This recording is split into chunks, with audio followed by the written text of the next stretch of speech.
تو اللہ تبارک و تعالیٰ فرماتا ہے کہ وَرَهْبَانِيَّةً ابْتَدَعُوهَا، رہبانیت اپنے آپ کو مکمل طور پر مذہبی بنا دینا، ایسا مذہبی بنانا کہ دنیا کا کوئی بھی کام نہ کر سکے، بس صرف اور صرف مذہبی کام سے ہی مطلب رہے، یہ انہوں نے اپنی مرضی سے اپنے اوپر تھوپا ہے۔ مَا كَتَبْنَاهَا عَلَيْهِمْ، ہم نے ان لوگوں کے اوپر نہیں لازم کیا، لیکن ان لوگوں نے لازم کر لیا۔ اب اس آیت کو رکھ کر کے اپنے سامنے آئیے مسلمانوں کا حال ذرا دیکھتے ہیں۔ کیا مسلمانوں نے اپنے اوپر ایسی چیزوں کو لازم نہیں کر لیا ہے جس کو نہ تو اللہ رب العالمین نے کہا، نہ تو نبی صلی اللہ علیہ وسلم نے خود اپنی احادیث کے اندر ذکر کیا، نہ کسی صحابہ کرام کے ذریعے سے یہ بات کہلوائی یا صحابہ کرام نے بنفس ہی یہ بات کہی ہو؟ ایسا کچھ بھی نہیں ہے، لیکن مسلمانوں نے بہت ساری ایسی چیزوں کو شریعت بنا لیا ہے اور بہت ساری ایسی چیزوں کو اپنے اوپر لازم کر لیا ہے، ایسا لازم کر لیا ہے کہ اس سے چھٹکارا سمجھتے ہیں کہ ممکن نہیں ہے، اور یہ دین کا حصہ ہے، دین کا جز ہے، اور اس کے بغیر کوئی چارہ کار نہیں ہے۔ ایسا ہے، مسلمانوں نے بہت سارا ایسا کام کیا ہے۔ میں ایک ایک کر کے آپ کے سامنے کچھ چیزیں اہم رکھتا ہوں۔ مثلا یہ رجب کا مہینہ چل رہا ہے، رجب کے مہینے میں ایک بہت بڑا جو کام ہوتا ہے وہ ہوتا ہے کنڈا۔ بعض لوگ کہتے ہیں کہ یہ بدعت ہے، بعض لوگ کہتے ہیں کہ یہ بالکل نہیں ہونا چاہیے، ذرہ برابر بھی اس کی گنجائش نہیں ہے شریعت کے اندر، لیکن بعض ایسے لوگ ہیں کہتے ہیں کہ اسی سے تو پتہ چلتا ہے کہ آپ اہل سنت ہیں یا نہیں، اسی سے پتہ چلتا ہے کہ آپ اہل سنت والجماعت میں سے ہے یا نہیں۔ بعض لوگ یہ کہتے ہیں لازم ہے۔ یہ کیا ہے کنڈا؟ کنڈا 22 تاریخ کو، یعنی 22 رجب کے مہینے میں 22 تاریخ جو آتی ہے اس میں ایک کام کیا جاتا ہے۔ وہ کام یہ ہوتا ہے کہ جعفر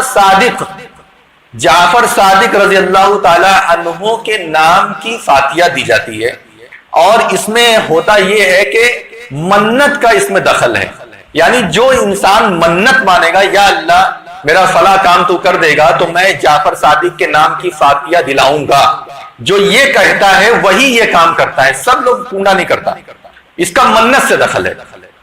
اب کہتے ہیں کہ جب آپ کی منت پوری ہو جائے گی، وہ کام پورا ہو جائے گا، تو ایسی صورت میں آپ کو کنڈا بھرنا پڑے گا۔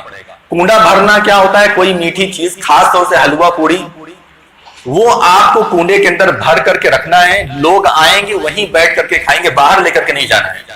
جو ایریا، جو حصہ بنا ہوا ہے جہاں پر کنڈا رکھا ہوا ہے، وہیں بیٹھ کر کے اس کو کھانا ہے، اور کھا کر کے وہیں آپ بھی دعا کیجئے، آپ بھی منت مانیے، آپ بھی فاتحہ پڑھیے کہ اگر ہمارے ساتھ بھی اچھا ہوا تو ہم ایسی صورت میں یہ فاتحہ کرائیں گے۔ یہ مسلمانوں نے اپنے اوپر پتہ نہیں کہاں سے لازم کر لیا ہے۔ ایک واقعہ عجیب کر کے آتا ہے، واقعہ کا نام بھی ہے واقعہ عجیب، یعنی عجیب واقعہ۔ آپ سن رہے ہوں کہ میں اپنے زبان سے بول رہا ہوں، لیکن اس واقعے کا نام ہی یہی ہے، اس واقعے کا نام ہی کتابوں میں یہی ہے، عجیب واقعہ۔ اب عجیب واقعہ کیا ہے؟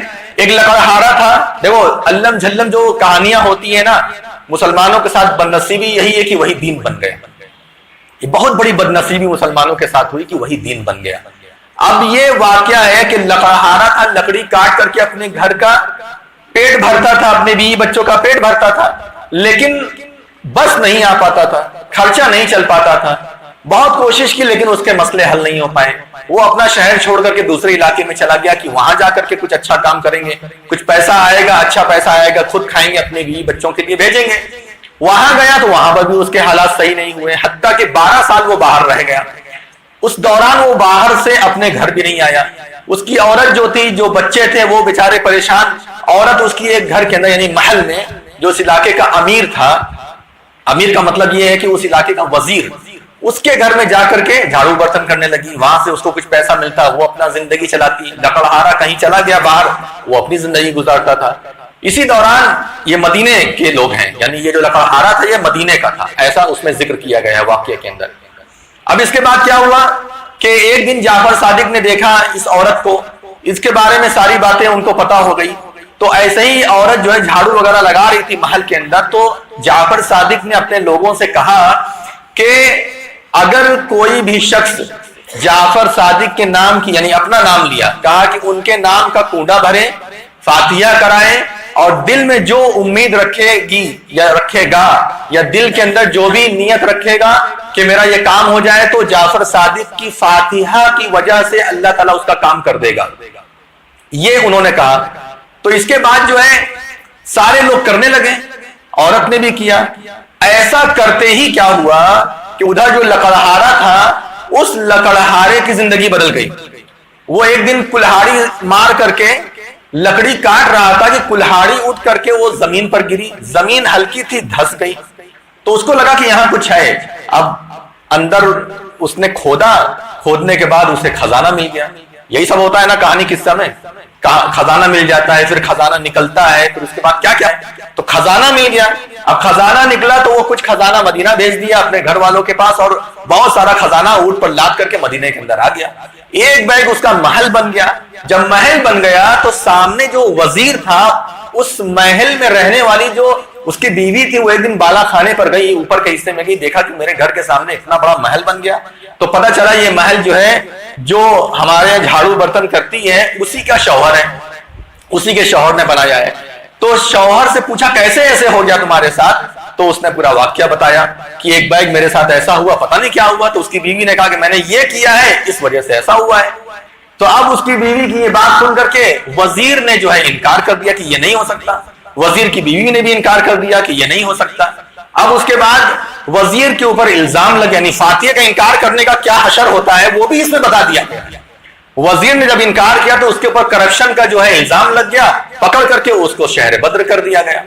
اب وہ فقیر ہو گیا، وہ غریب، کون جو وزیر تھا اب تک وہ غریب ہو گیا، اور سامنے جو فقیر تھا وہ صرف فاتحہ کرانے کی وجہ سے اتنا اس کو مال آیا کہ وہ سامنے مال بنا کر کے کھڑا ہو گیا۔ یہ قصہ ہے، قصہ مطلب یہ اسٹوری ہے، یہ من گھڑت قصے بیان کر کے اس کے بعد لوگوں کو اس کام میں لگا دیا گیا۔ نہ نبی صلی اللہ علیہ وسلم کو معلوم اس کے بارے میں، نہ اللہ تبارک و تعالیٰ کو معلوم، نعوذ باللہ، نہ صحابہ اکرام کو معلوم، کسی کو کچھ نہیں معلوم۔ جعفر صادق رضی اللہ تعالیٰ عنہ سے کون سی شریعت چلتی ہے؟ جعفر صادق رضی اللہ تعالیٰ عنہ کیا مرتبہ رکھتے ہیں اسلام میں؟ اللہ رب العالمین ہے وہ، نبی ہے وہ، صحابہ اکرام کے اتفاق اور اتحاد کی وہ مثالیں کیا ہے وہ، یعنی ان کی جانب سے طے شدہ فیصلوں میں یہ شامل تھے۔ کیا ہے، کس وجہ سے جو ہے ان کے عمل کو شریعت کا حصہ بنا دیا گیا، کس وجہ سے ان کے عمل کو، حالانکہ یہ جھوٹا ہے، اگر مان بھی لو سچا ہے، اگر مان بھی لو بالفرض مان لو کہ یہ سچا واقعہ ہے، تو جعفر صادق کس طریقے سے اس طرح کی بات کہہ سکتے ہیں؟ وہ کس چیز کا دخل رکھتے ہیں کہ امت کو ایک ایسے کام پر لگا دیا جائے جس کام کا نہ کوئی ثبوت ہے، نہ زمین ہے، نہ آسمان ہے، نہ سر ہے، نہ پیر ہے؟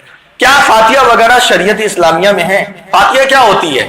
سامنے آپ کوئی میٹھا رکھیے، میٹھا رکھ کر کے درود شریف اور کچھ سورے اور کچھ دعائیں وغیرہ پڑھیے، اسے کو فاتحہ کہا جاتا ہے۔ تو اب یہ جو عمل ہے، یہ عمل کہاں سے آیا ہے؟ کس نے یہ کام کیا ہے؟ کیا ہماری شریعت کے اندر یہ سب باتیں نہیں بیان کی گئی ہیں کہ آپ کو کس چیز کا پابند رہنا چاہیے؟ اللہ کے رسول صلی اللہ علیہ وسلم معراج میں جب گئے تھے، اس کے بعد نبی صلی اللہ علیہ وسلم نے فرمایا کہ بعض لوگ ایسے ہوں گے جو میرے حوض کوثر کے پاس آئیں گے، یعنی قیامت کے دن مرنے کے بعد میرے حوض کے پاس آئیں گے اور فرشتے ان کو ہٹائیں گے، بھگائیں گے۔ تو نبی صلی اللہ علیہ وسلم نے فرمایا کہ میں فرشتوں سے کہوں گا کہ آپ ان کو کیوں بھگا رہے ہیں؟ آپ ان کو مت بھگائیے، ان کو مت ہٹائیے، یہ میرے صحابہ ہیں، یعنی میرے ساتھ رہنے والے، اور مراد اس سے یہ ہے کہ میرے اوپر ایمان رکھنے والے۔ صحابہ سے مراد یہ کوئی نہ سمجھے کہ نبی صلی اللہ علیہ وسلم پر ایمان کی حالت میں جو لوگ تھے اور اسی ایمان کی حالت میں اس دنیا سے گئے، وہ اس سے مراد نہیں ہے، بلکہ کیونکہ صحابہ کرام تو پورے جنتی ہیں انشاءاللہ، بعد میں آنے والے جو لوگ ایمان لائے ہیں لیکن ایمان لانے کے بعد بھی مکمل طور پر دین پر نہیں تھے، ان لوگوں کا یہاں پر ذکر ہو رہا ہے۔ کہا کہ جب یہ آئیں گے فرشتے ان کو ہٹانے لگیں گے تو میں فرشتوں سے کہوں گا کہ آپ ان کو کیوں ہٹا رہے ہیں؟ تو وہ جواب دیں گے کہ آپ کو نہیں معلوم کہ ان لوگوں نے آپ کے جانے کے بعد آپ کے دین کو کس قدر بدل دیا۔ جب نبی صلی اللہ علیہ وسلم یہ بات سنیں گے تو کہیں گے سحقن سحقن لمن غیر بعدی، کہ دوری ہو، سحقن یعنی بعدن، دوری ہو، بھگاؤ ان کو یہاں سے، بھگاؤ جن لوگوں نے میرے دین کو میرے بعد بدل دیا، ان لوگوں کو یہاں سے بھگاؤ۔ آج بدعت کرنے والے اور بدعت کے راستے پر چلنے والے ہی اپنے آپ کو سمجھتے ہیں کہ سب سے سچے مسلمان ہم ہیں، بدعت کی دکان کھول کر کے رکھے ہیں اور کہتے یہ ہیں کہ ہم اہل سنت والجماعت ہیں۔ اہل سنت والجماعت کا مطلب معلوم ہے؟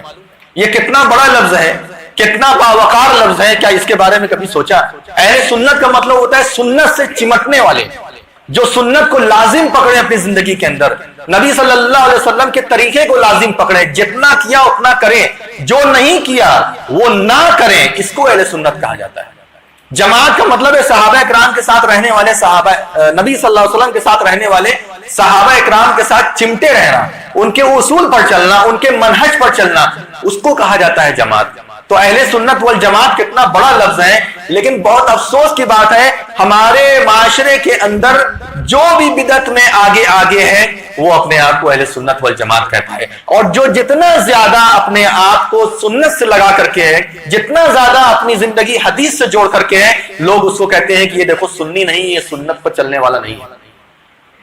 بدعتیوں کو لوگ کہتے ہیں سنی جماعت، ہمارے لوگ کہتے ہیں کہ سنی جماعت میں ایسا ہے۔ یہ سنی جماعت جائز نہیں ہے کہنا، اس کے پہلے بھی ایک مرتبہ میں بول چکا ہوں۔ یہ سنی جماعت کا مطلب سمجھ میں آتا ہے؟ لوگ کہتے ہیں ہماری اہل حدیث کی جماعت، اور دوسرے والے کو کہتے ہیں سنی جماعت۔ یہ سنی جماعت ہے، آپ حنفی جماعت کہیے۔ سنی جماعت کا مطلب ہوتا ہے کہ سنت کے مطابق چلنے والا، اس کے خلاف کچھ بھی نہیں قبول کرنے والا، اسے سنی جماعت کہتے ہیں۔ ہماری زبان پہ چڑھا ہوا ہے سنت جماعت میں ایسا ہے، سنت جماعت میں ایسا ہے، ایسا لفظ استعمال کرنا میرے حساب سے صحیح نہیں ہے۔ حنفی جماعت بولا کرو۔ سنت جماعت اللہ تبارک و تعالیٰ کے آپ سے اس لفظ کے بارے میں بھی پوچھا جائے گا، کیا سوچتے اللہ تعالیٰ اس کے بارے میں نہیں سوال کرے گا؟ آپ جو بھی چاہو وہ لفظ استعمال کر لو کسی بھی چیز کے لیے، کسی بھی معاملے میں۔ سنت کی دیکھو دھجیاں اڑائی جا رہی ہیں، سنت کو کوئی اہمیت نہیں دی جا رہی ہے، سنت کا کوئی مقام مرتبہ پاس و خیال نہیں رکھا جا رہا ہے، اور ایسی صورت میں جو ہے کیسے سنت جماعت کہا جائے؟